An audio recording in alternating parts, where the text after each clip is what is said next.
So, after we made sure you can explain the terms Tanaim, Amoraim, Mishnah, Talmud, Sanhedrin, Great Assembly. First of all, that's amazing.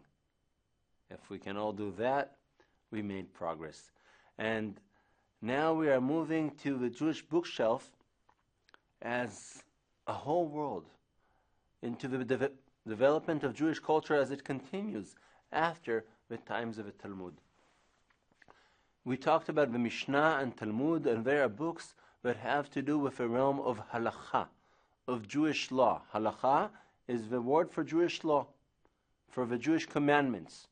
Of course, religious commandments. Similar, by the way, to Arabic. In Arabic, Sharia is the same word for Muslim law and for street.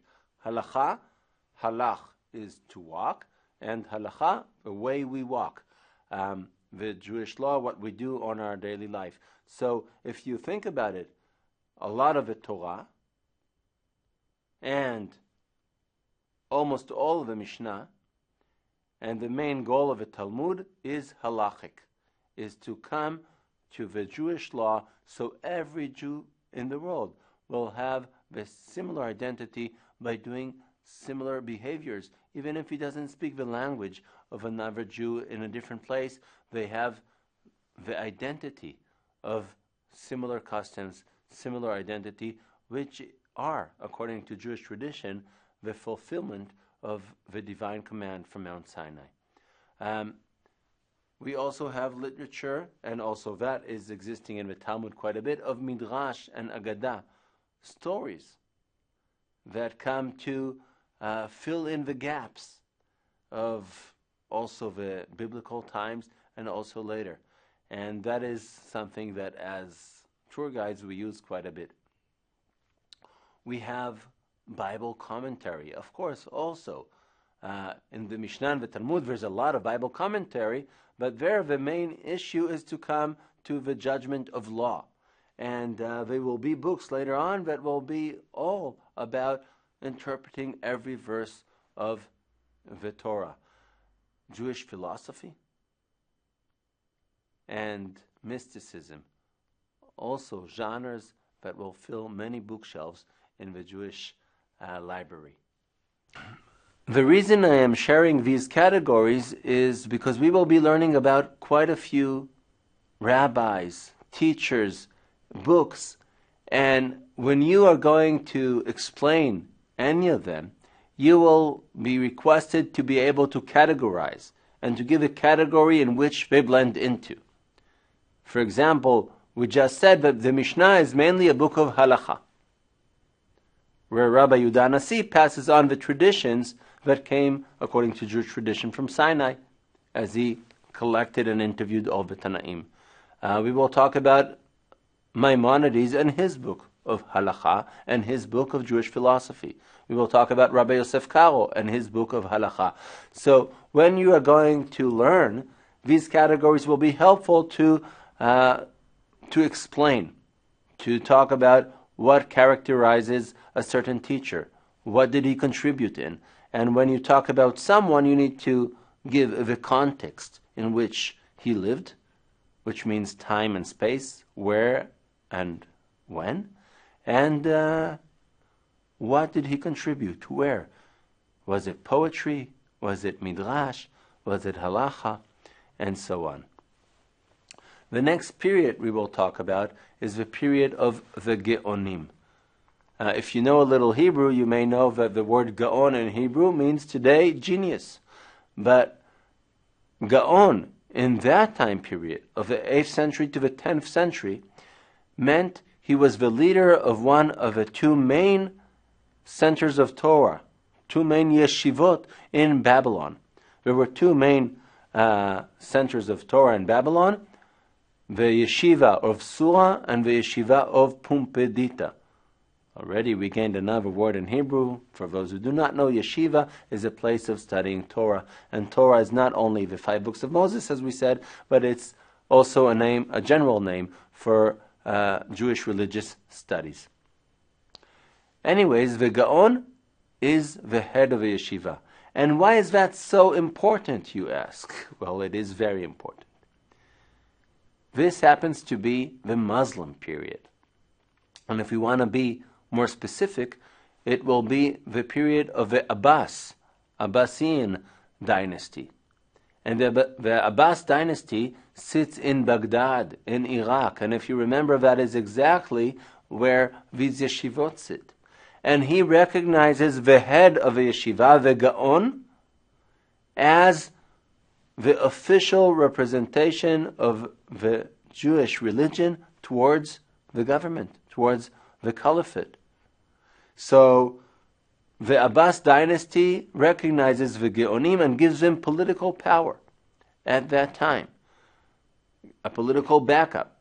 And they will be recognized not only in Babylon, but the entire Jewish world recognizes that the Geonim will be the highest authority on Jewish law.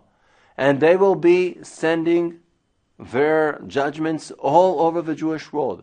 There's a new kind of literature called responsa at that time, where questions are sent from everywhere. France, Britain, Yemen. They will be sent to the Gaon, if it's not something that already has an answer in the Talmud or in another earlier source. And the Geonim do not send the response only to the one who asked, but they send books of the responses, so all the Jews in the world still follow the same rule, the same identity, which is pretty amazing, because if you remember, that was the challenge of Rabbi Yochanan ben Zakkai, Rabbi Gamliel, the generation in Yavne, almost 1,000 years beforehand. The Geonim publish the first prayer books, Sidurei Tfilah, that we have today. Here we have, for example, a book of Saadia Gaon on the Torah, interpretation for the Torah, and he will also, Saadia Gaon, which means Saadia was the head of the main yeshiva in Babylon, and he was also writing Jewish philosophy, a book called Emunot V'Deot, Faith and Opinion, one of the important books in Jewish philosophy. And Saadia Gaon, worth mentioning, also wrote a lot against a new sect in Judaism called the Karaite Jews. Karaite Jews, established by Anan ben David in the 8th century. And Anan ben David rejected all of these oral traditions we have been talking about and says we need to go back to the original text of the Torah and not to the oral traditions and interpretations that developed throughout the generations. That was the thesis of Anan ben David in the 8th century that created a new Jewish sect called Karaites. One of the words for the Torah, or the Bible in Judaism, is Mikra, a Hebrew word, Mikra, and from that word, Karaite, the people who go back to the Mikra, to the original text. And we have a Karaite center in Ramle, a Karaite synagogue in the Jewish quarter in Jerusalem, where you can visit and learn all about the different customs between Karaite Jews and the mainstream rabbinic Judaism that will also continue from now on. So we came to this point in history where we have very clear Jewish identity and Jewish leadership, and its core, its center, will be in the continuation of the Babylonian Talmud. This is the Babylonian school of thought that will also publish the verdicts of the Babylonian Talmud all over the Jewish diaspora. While this is the center of authority of the Jewish world, there's another center in Tiberias. It is not a center of authority on Jewish law. It is, however, a center of authority on Hebrew. In Tiberias, we have a group of people called Ba'alei HaMesorah, the people of the Masorah. Masorah also is a word for tradition, right? Masoret. And they are the people who hold on to the tradition of how to properly read, pronounce, write the Hebrew text. They, in Tiberias, are the closest to Hebrew in the entire Jewish world, because Jews all over the world, also today, tend to be using mainly the language of where they live in. Right? So you'll have Russian Jews will mainly use Russian, American Jews will mainly use English, and so on. And in Israel, Hebrew is very strong. In the 6th, in the 7th century, we find beautiful poetry in Hebrew that is published in Israel. People like Yanai, like Elazar Akalir. And here in Tiberias, will they develop the tools to enable everyone to pronounce correctly words, even if they don't know them as well. So one very important tool is the vowels. The vowels we use until this day in Hebrew. We call them in Hebrew nikud. The vowels we put under the letters because we have no vowels in the Hebrew letters. It's not like English. So you don't really need them, right? Both in Arabic and in Hebrew.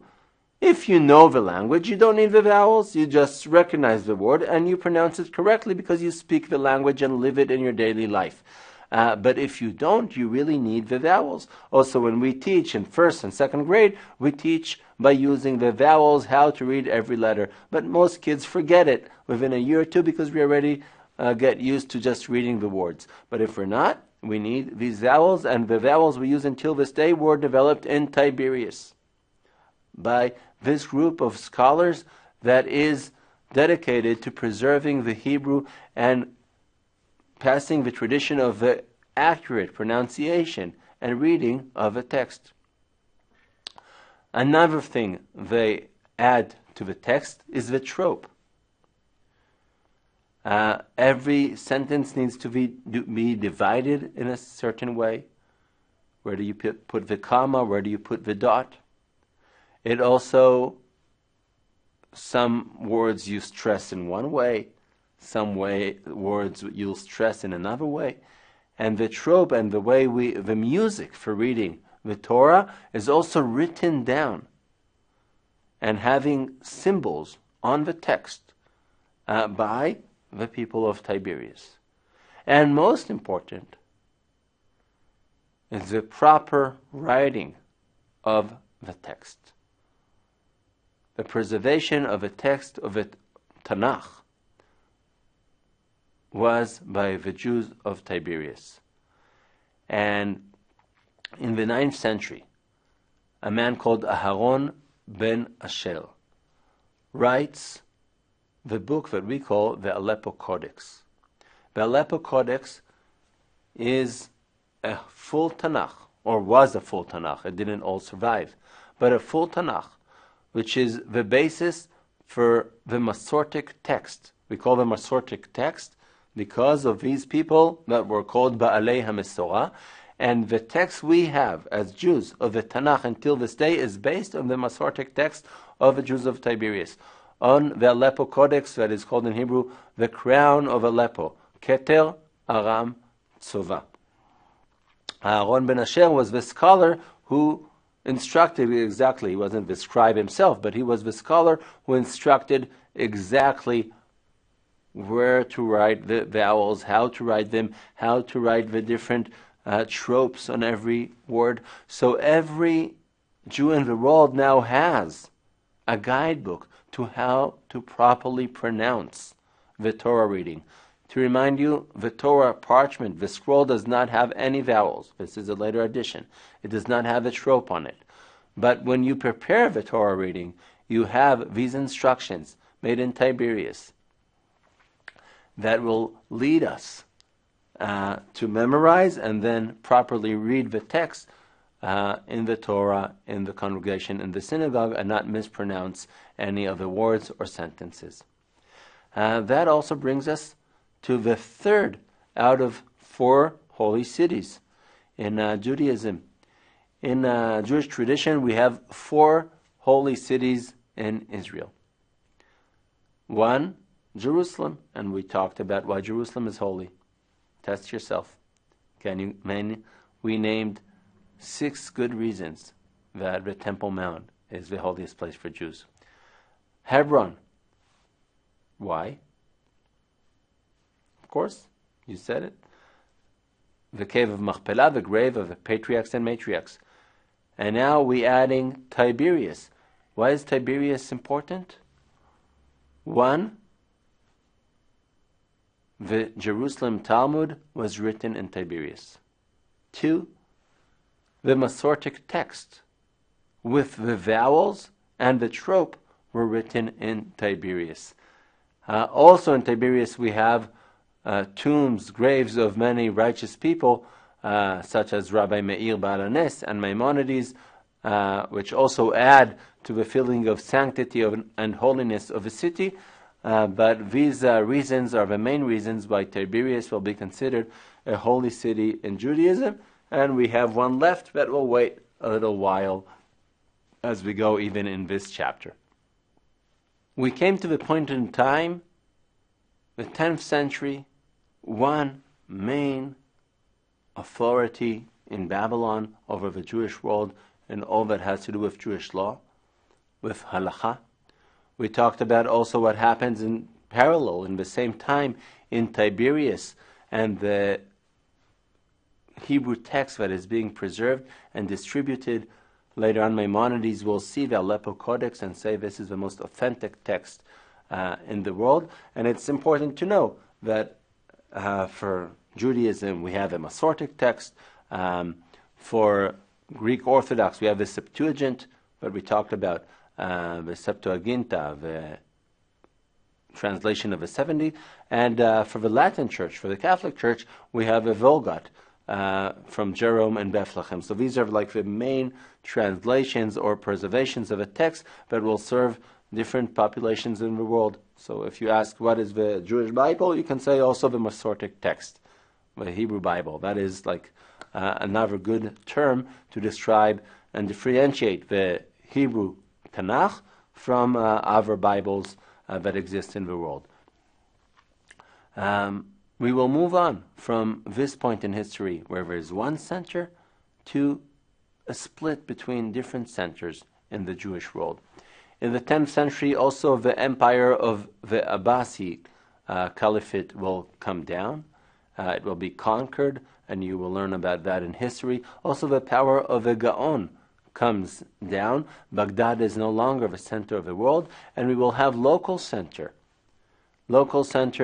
coming up, and the main ones we will be learning about are in Ashkenaz and in Sfarad, in Europe and in Spain.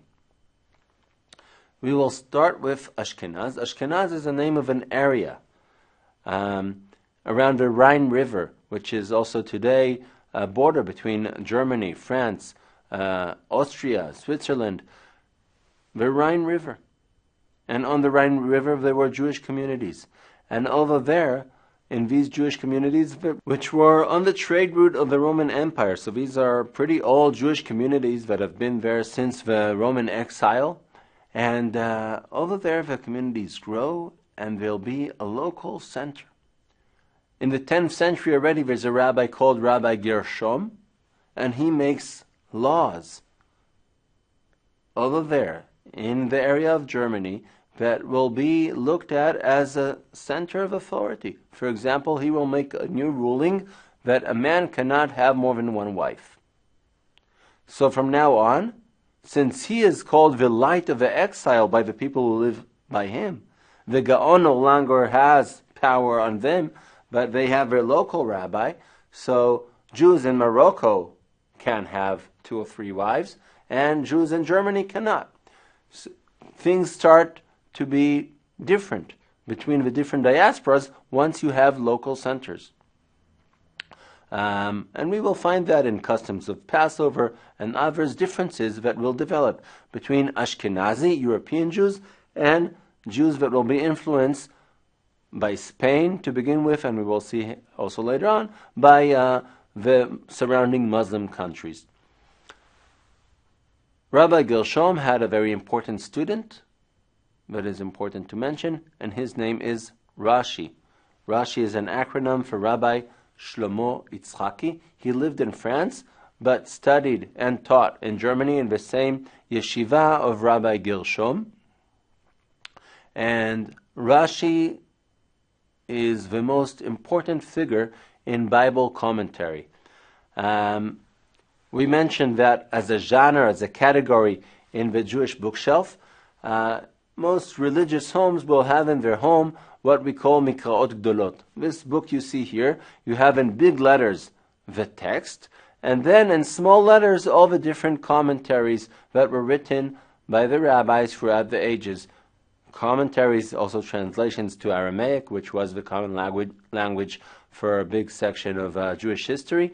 And over here, if you will have a small Mikraot Gdolot, if you will have only one interpretation, it will usually be the interpretation of Rashi. Rashi also wrote a full interpretation to the Talmud, which we saw earlier on the side of the page, if you remember.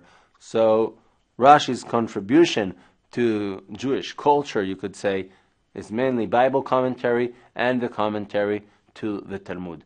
He is still well accepted and respected throughout the world, not only in Judaism, as one of the finest commentators of the Bible. And of course, if you're guiding Jews, knowing his commentary and adding it to the text when you tell it is definitely adding to your guiding.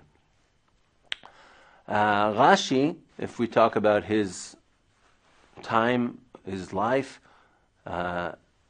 he lived through very difficult times in Europe, because 1099 was also the time of the conquest of Jerusalem by the crusade that left Europe in 1096.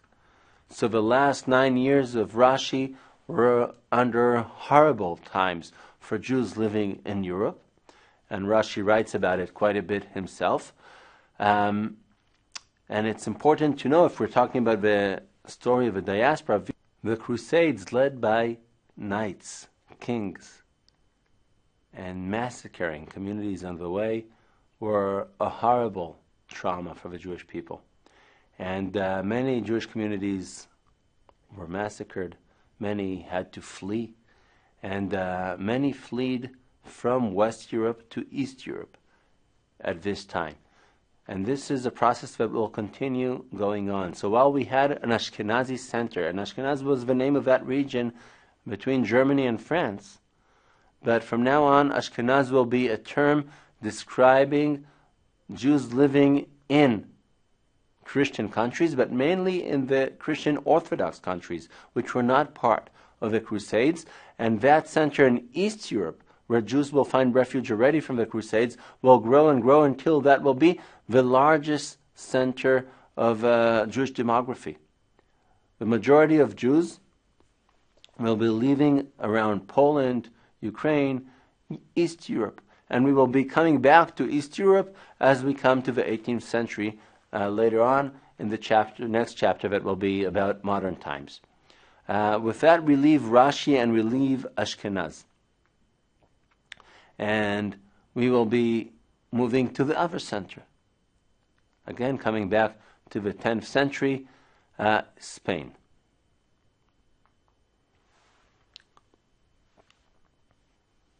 So, looking at Spain of the Middle Ages, we understand that the southern part was Muslim and the northern part was Christian.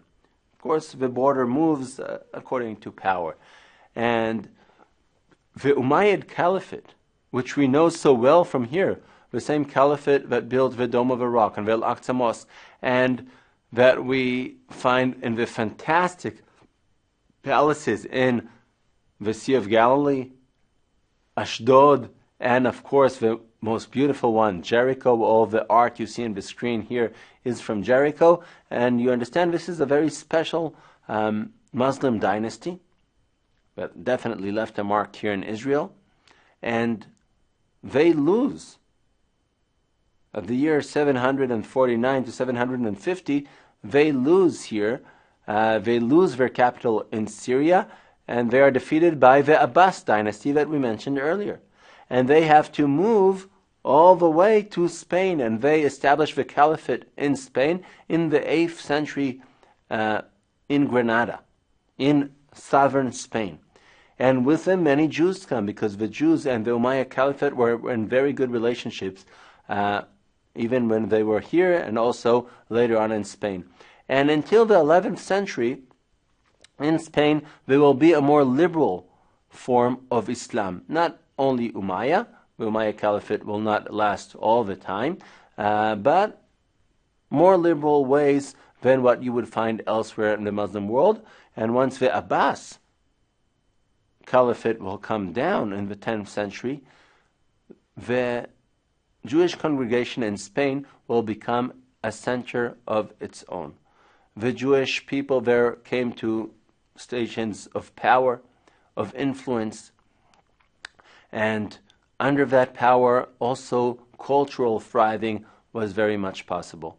So we are very brief when we talk about what's happening now in Europe and Spain, because we are just doing it for context and where it has to do with things that are connected to guiding here in Israel.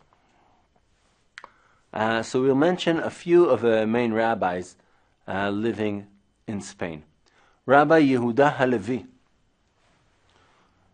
is very well known for his book of Jewish philosophy called Kuzari, and for his poetry.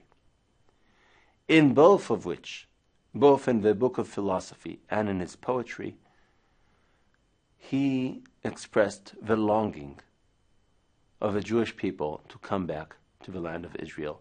My heart is in the east, and I am in the uttermost west. Why is he in the uttermost west?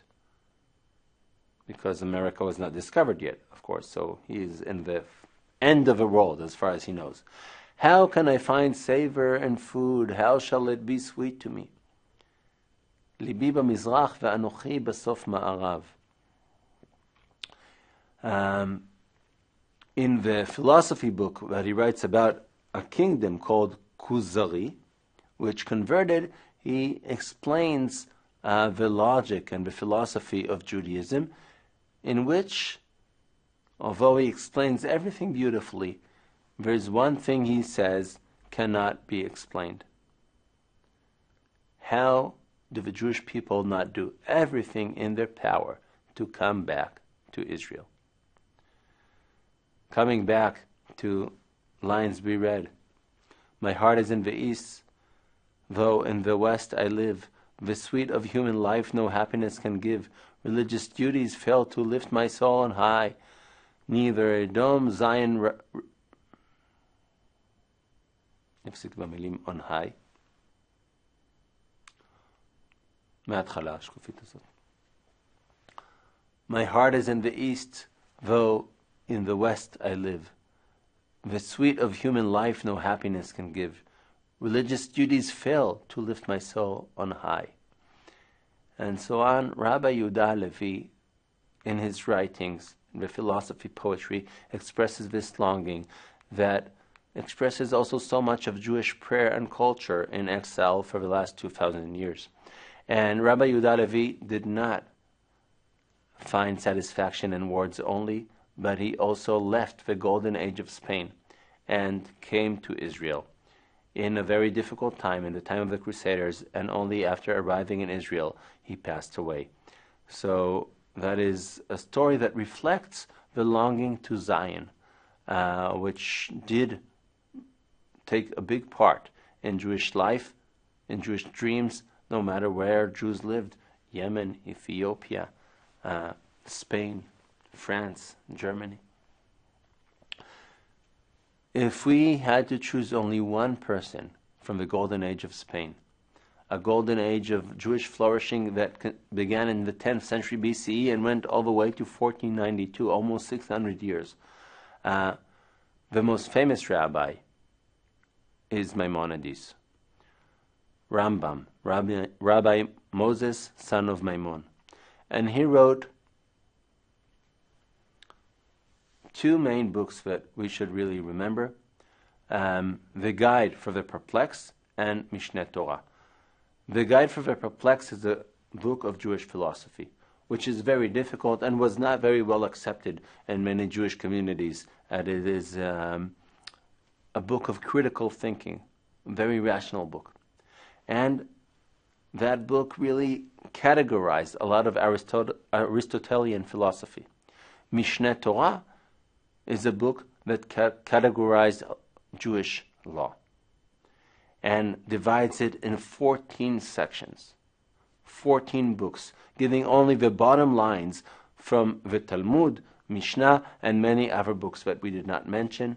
And every Jewish law that was in his time, was before his time, for example, the times of the first and second temple, and that will be in the future, he tries to put down according to all the Jewish texts that he knew so well. Maimonides also wrote in his book of interpretation to the Mishnah the Jewish principles of faith. 13 principles of faith, but are the closest thing we have to a dogma in Judaism. What does a Jew, who is a religious Jew, believe in? It is said by religious Jews every morning and sang every Shabbat. Of course, what we sing and say in the morning is a poem that is written based on the 13 principles of faith of Maimonides.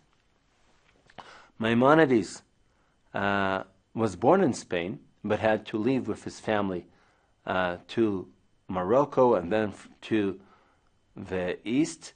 He did not find Israel a very good place to live in under the Crusaders, and he lived in Cairo as a physician of the Sultan, Salah ad-Din al-Ayyubi, the same Sultan that will defeat the Crusaders in 1187 in the Horns of Chittim. The next rabbi we will be talking about, also a great rabbi in the 13th century, not a century after Maimonides, and also a physician, is Nachmanides. Rabbi Moses, son of Nachman, Ramban. Before it was Rabbi Moses, son of Maimon, and now it is Rabbi Moses, son of Nachman. Spain, 1194 to Israel, 1270. What happened there? That this great rabbi living in the golden age of Spain, delivering a wonderful interpretation to the Torah, leaves Spain and comes to Israel. That's quite a drama. The story that happens in 1263 in the Cathedral of Barcelona, where the church forces Nachmanides to come and represent the Jewish congregation and answer back to harsh questions that Christianity puts to Judaism. And the goal of this disputation was to show all the Christian audience that even the greatest rabbi of the Jews cannot really give a sensible answer to these questions that are posed to Judaism. The things did not go as planned. The plan was Pablo Cristiani, who was once a Jew and converted to Christianity, he will bring questions to Nachmanides. Nachmanides has the freedom of speech but cannot ask for questions. He can only answer, and the public will see where the truth lays. Who has more logic? Who has more sense? It didn't work as planned because Nachmanides was a huge scholar in philosophy, science, Christianity he knew very well too, and of course Judaism. And the attacks that Pablo Cristiani brought on Judaism were very easily answered by Nachmanides, who also in his answers made quite a mockery of the Pablo Cristiani and of these arguments, and actually of the church that hosted this disputation. Not only did he do that, he also published the protocol of a disputation, so Jews, no matter where they live, know that they hold on to the truth for a good reason, although it's very difficult to be a Jew in the 13th century in Spain. This happened in 1263. And Nachmanides is forced to leave Spain. And he is exiled from the golden age of Spain to a place where almost no Jews live. Only 2 Jews are where he gets to. 2 painters. But he takes them and they fix up a ruined building and make a synagogue. And a place where Nachmanides makes a synagogue. And he's the greatest rabbi of the time. This becomes like Oxford, like Harvard of the Jewish world. And a community starts to gather. And the location may be difficult, but it's also wonderful because the location is Jerusalem. And this is Jerusalem of 1267, right after the Crusader period. And under the Mamluks, it is possible now to resettle Jerusalem. So Nachmanides reestablishes a Jewish quarter in the old city of Jerusalem, in the worst location, in the southern eastern part of the old city, and that is the section that will be the Jewish quarter until our times, established by Nachmanides, 1267. Where exactly was his synagogue? That's a question. The traditional place is in the center of the Jewish quarter today, right under the Chulva synagogue, and many scholars believe it was a bit south from there on Mount Zion, but that does not change what we said.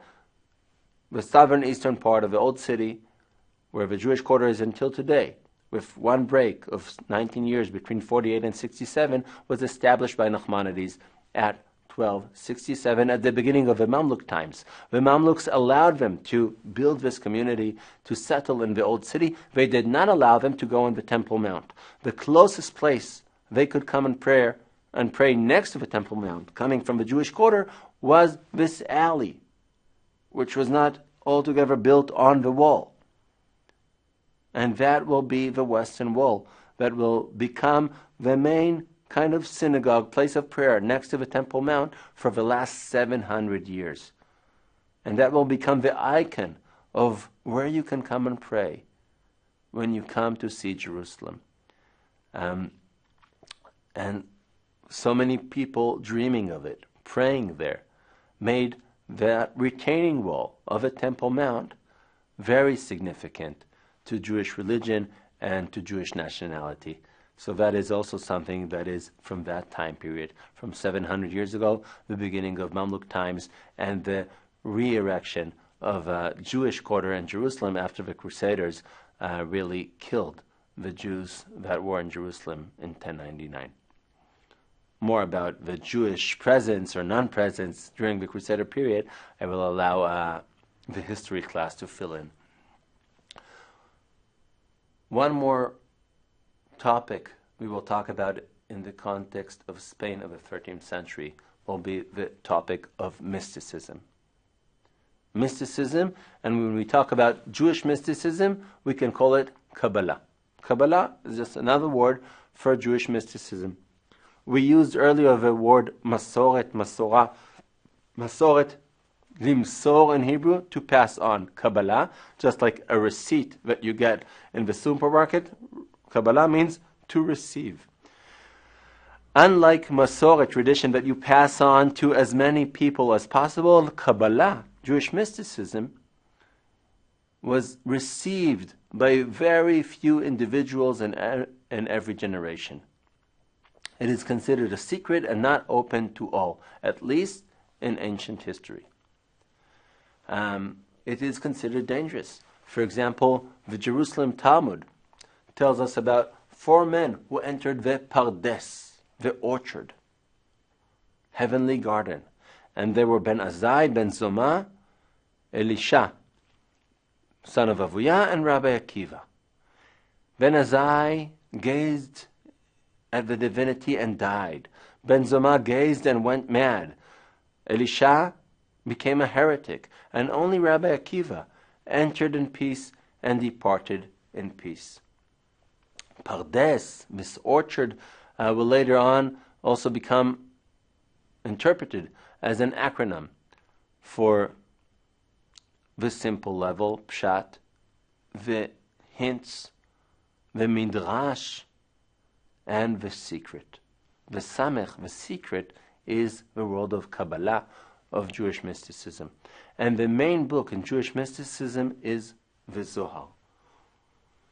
According to the Zohar itself, and to the majority of Jewish tradition, not all, but the majority, The Zohar was written by Rabbi Shimon Bar Yochai, the student of Rabbi Akiva, in the 2nd century, the same one that hid from the Roman for 12 years in Pki'in, that died and was buried in Meron, and that in his tomb is the largest celebration of Lag BaOmer, if you remember. Lag BaOmer is the day of his death. And why is this huge celebration? Because of the traditional faith that Shimon Bar Yochai is the one who gave the Jewish world, who passed on the secrets of Judaism embedded in the book of the Zohar. The Zohar was unheard of until the 13th century. The Zohar was published in Spain, northern Spain of the 13th century, by a man called Moses de Leon. Moses de Leon testified that he got, in a miraculous way, a copy, and that what he wrote was copies of that copy allegedly written by Rabbi Shimon Bar Yochai. And now there is a question. Did Moses de Leon copy from an authentic writing of Rabbi Shimon Bar Yochai, or a copy of a copy of a copy of Rabbi Shimon Bar Yochai, or did he write it himself in the spirit of his time, with some Aramaic and some characters that lived also in the times of the Mishnah and the Talmud? So that is a question, and most of the tradition will say the Zohar is the Holy Zohar, which means it is authentic to Rabbi Shimon Bar Yochai. The academic opinion is it was written in the 13th century in Spain by Rabbi Moshe de Leon, or by a whole group of mystic Jews that lived there and were influenced both by Christianity and by ancient Jewish mysticism. So these are two opinions that are important to know, but the Zohar is the most important book in Jewish mysticism. And Jewish mysticism will continue to grow, because what everybody can agree on is it was very secret until the 13th century. Jewish mysticism always existed, but it was not always open to the large public. The Zohar is copied by Moses de Leon and others,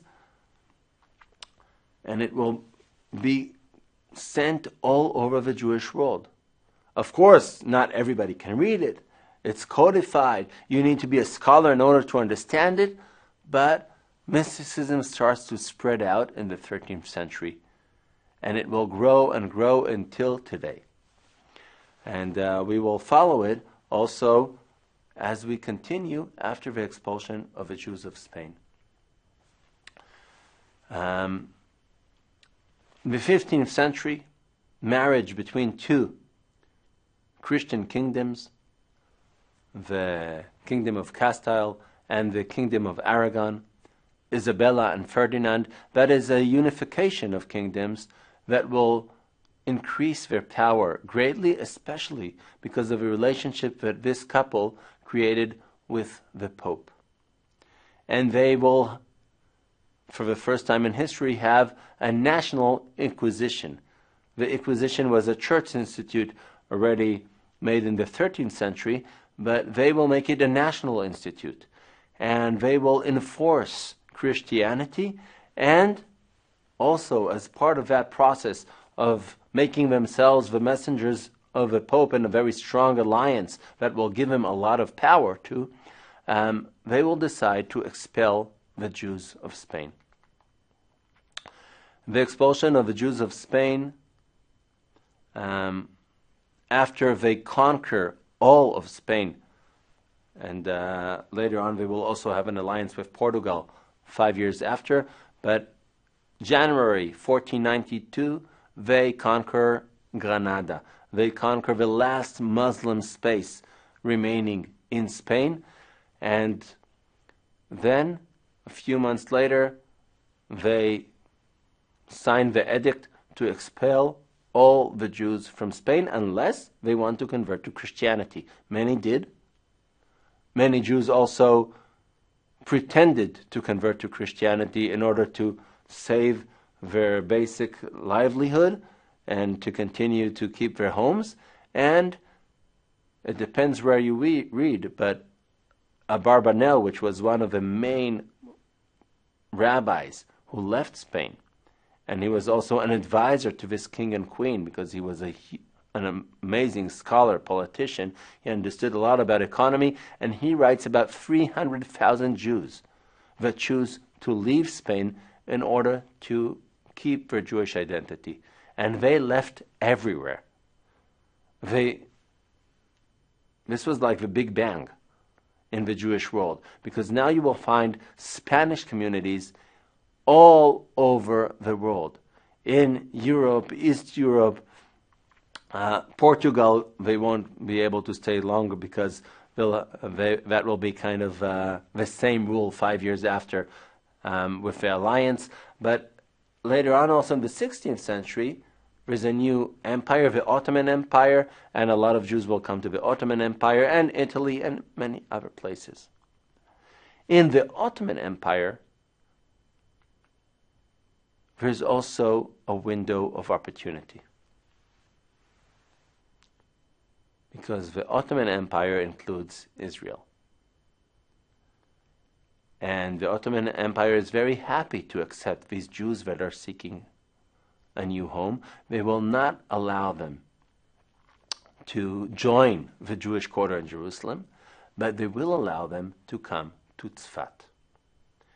And in Tzfat begins a new golden age that is based on Jews that were expelled from the golden age of Spain, but now will be concentrated in one point in space, in Tzfat.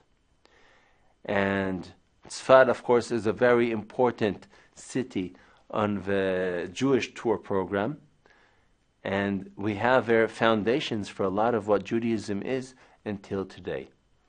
And we'll talk there about two main realms of Judaism. One is halakha, and the other will be mysticism and prayer. So, starting with halakha, and a synagogue that you visit when you come to Tzfat is the synagogue of Rabbi Yosef Karo. Rabbi Yosef Karo, from Spain, was considered the greatest rabbi of that time. There was a vote by the rabbis of Tzfat. Who will be the one who we all accept and that can reordain the Sanhedrin? Although it never actually happened, the vote did. And they all agreed that the greatest rabbi, the most learned, the most spiritual one, is Rabbi Yosef Karo. And Rabbi Yosef Karo was addressed by the rest of the rabbis and people of Tzfat with a request. We have so many books. We here mentioned only a few. But there's such a huge discussion on Jewish law. And we really need an updated version to the 16th century of what should we do? Who should we follow? Because who am I to know if I can follow Rabbi Yitzhak Alfasi or Rabbi Asher or Maimonides? There are so many different opinions that have been written, interpretations to the Talmud. This is already over 1,000 years after the Talmud. And many rabbis try to bring out of the Talmud the final decisions in every detail, and also there are new circumstances now in the 16th century that need to be opened and decided on. And they come to Rabbi Yosef Karo with a request to give the rabbinic Jewish ruling on what's right as the biggest expert on Jewish law, on halakha. And Rabbi Yosef Karo sits down for a life project, and he writes a book called Bet Yosef. Bet Yosef, the house of Joseph. And there he writes on every law in 4 volumes.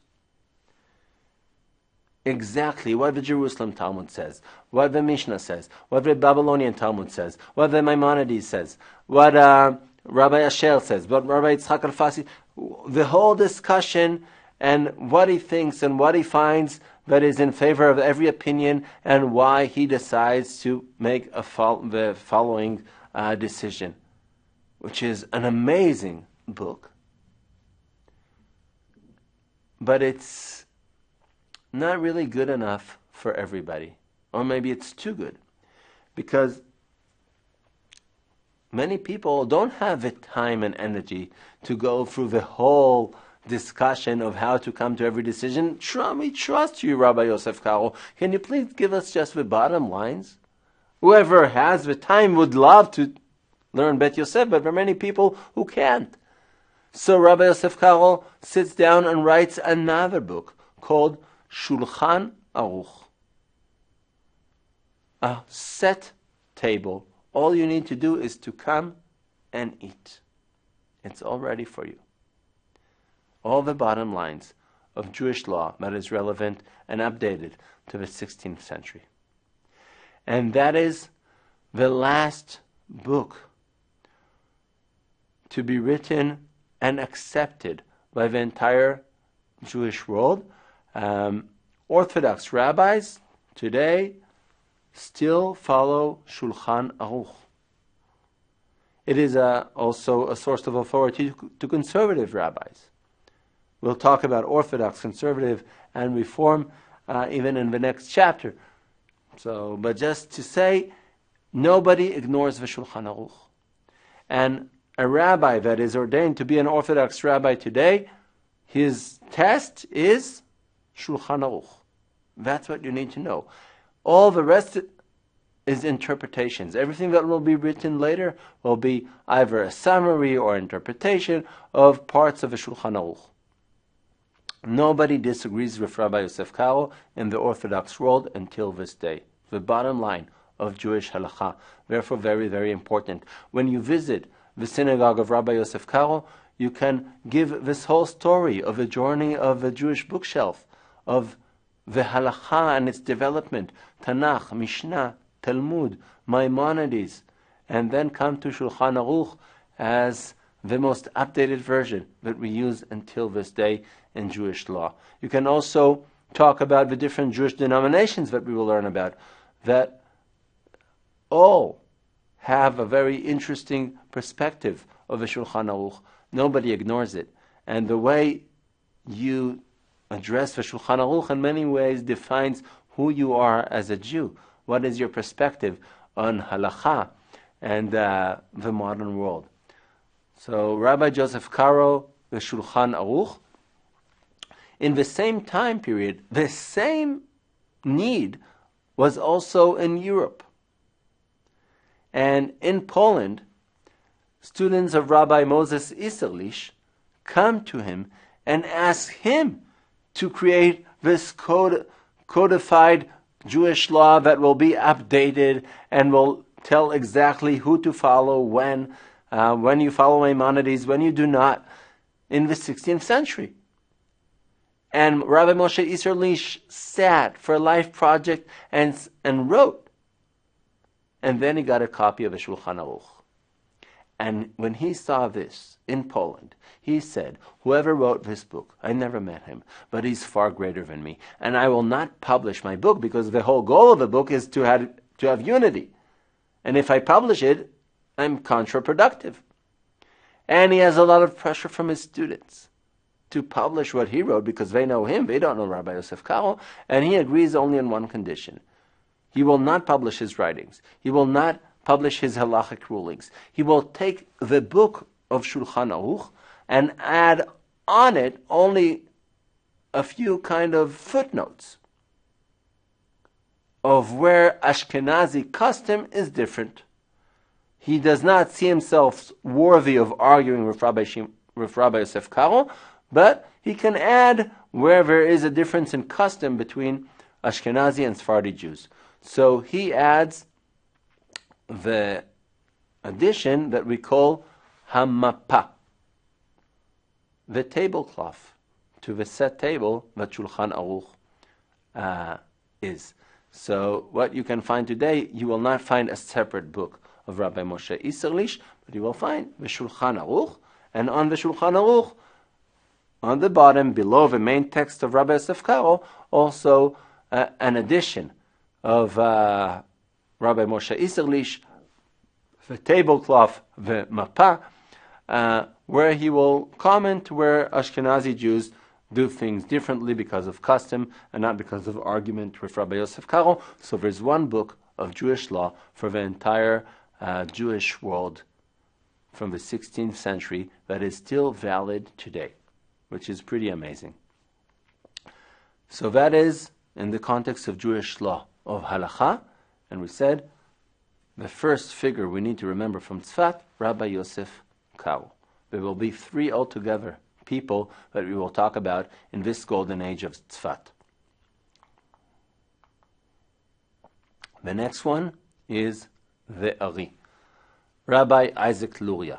Ari also means lion, Aryeh, in Hebrew, and Ari is also an acronym for Ha-Eloki or Ha-Adir, depends on interpretation, Rabbi Yitzchak Aleph Resh Yud.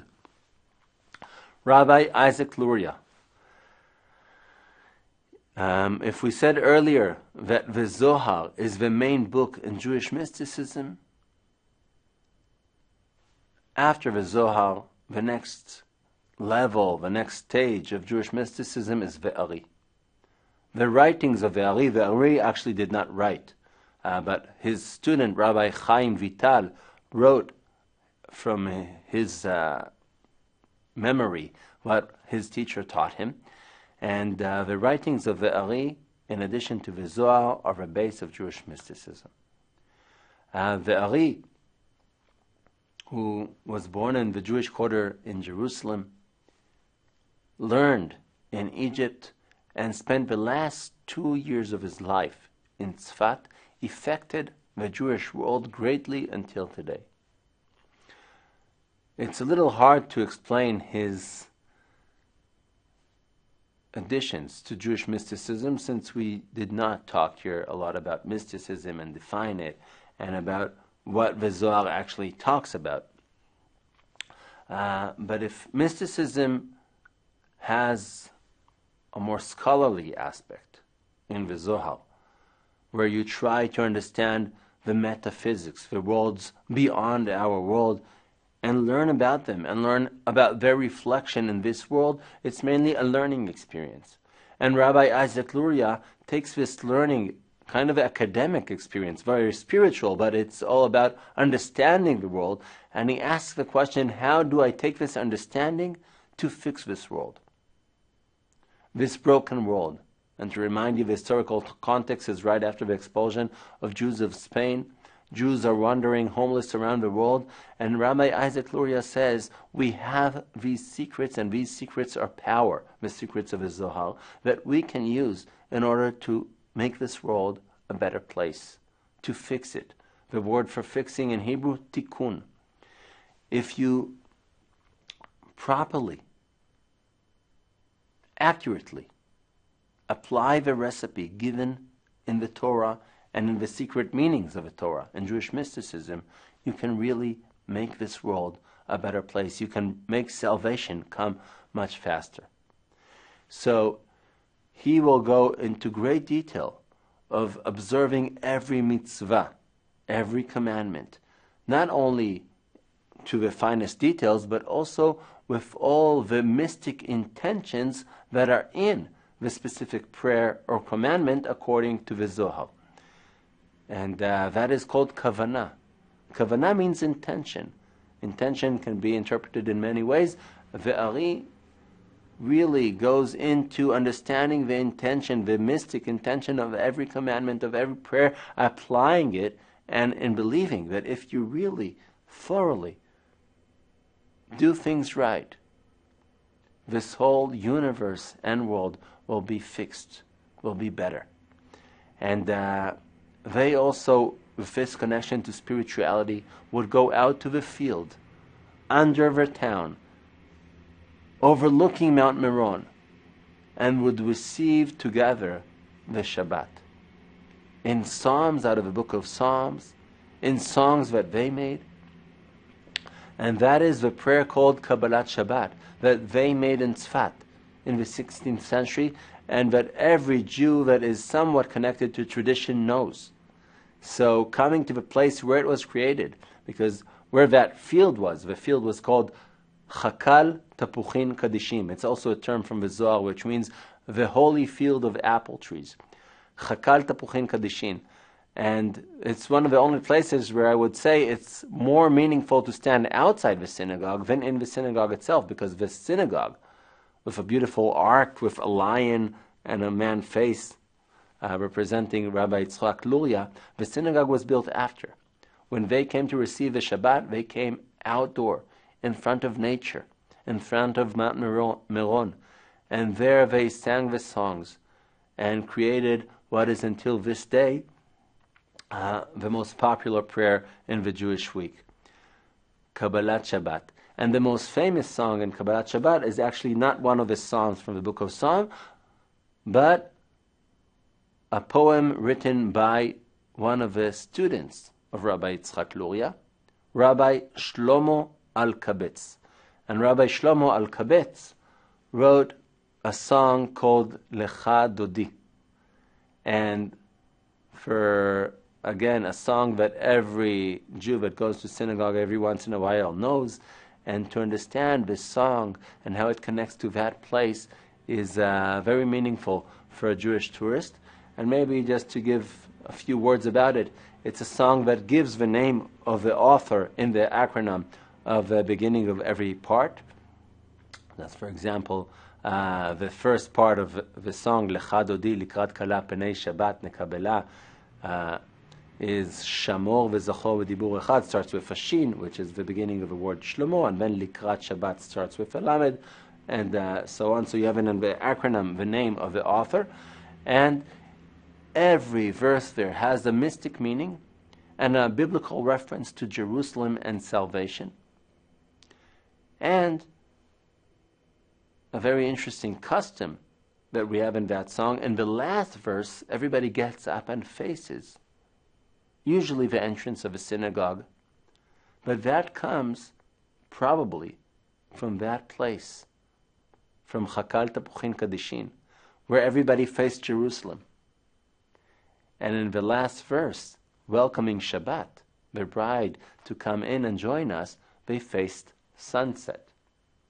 Sunset represents the entrance of the Shabbat. After facing south towards Jerusalem, they faced west. But there in Tzfat, it has a special meaning, because when you face west in Tzfat, you're facing Mount Meron, you're facing the tomb of Rabbi Shimon Bar Yochai, and in their perspective, you're facing the tomb of Rabbi Shimon Bar Yochai, who gave the Zohar and gave all the secret meanings of the Shabbat that is entering. So, coming back to that topic that we started earlier, Jewish mysticism is spreading out. And I think from the little explanations that we gave about the Ari, you feel it. Addressing worlds that are beyond this world, trying to even fix them, and believing that through that you can fix also the reality in which we live in. It is in these circumstances of very hard physical conditions of the Jewish people scattered around the world, and a flourishing of Jewish mysticism, that Shabtai Tzvi in the 17th century will announce himself as Messiah, and he will be using, you see here, for example, a prayer book showing Shabtai Tzvi as Messiah, and this prayer book has the word Tikkun. So he uses a lot of the Kabbalistic language of Tzfat in order to say salvation had come. We did manage to fix the world, and now it's Messianic times, and I am Messiah. Shabtai Tzvi was well accepted in many places in the Jewish world, Ashkenazi and Sephardi. Shabtai Tzvi, even where he was not accepted, nobody could ignore. So many rabbis fought him, and they lost a lot of congregants who were torn between the faith in this false Messiah and the faith in their community and rabbis. So the whole Jewish world was very affected by Shabtai Tzvi. But this is a lesson about mainly understanding Jewish culture of today, understanding Kabbalat Shabbat, understanding basically that mysticism has affected us. Shabtai Tzvi, very few people in the world believe in today, though many people did believe in him as Messiah also after he became Muslim and after he died. But I'm mentioning this also, as we said earlier, mysticism can go to dangerous places, but more so in order to explain something that will happen in the 18th century. The 18th century, the Jews are still traumatized from Shabtai Tzvi, from that horrible mistake. And not only that, they are afraid that many of his believers are still around and trying to influence the congregants. Do you hear this noise? Because I hear a big noise outside, and in case you do too, this will be a good opportunity to say goodbye and thank you very much. And it's pretty amazing we came to the 17th century and we'll meet again in modern times.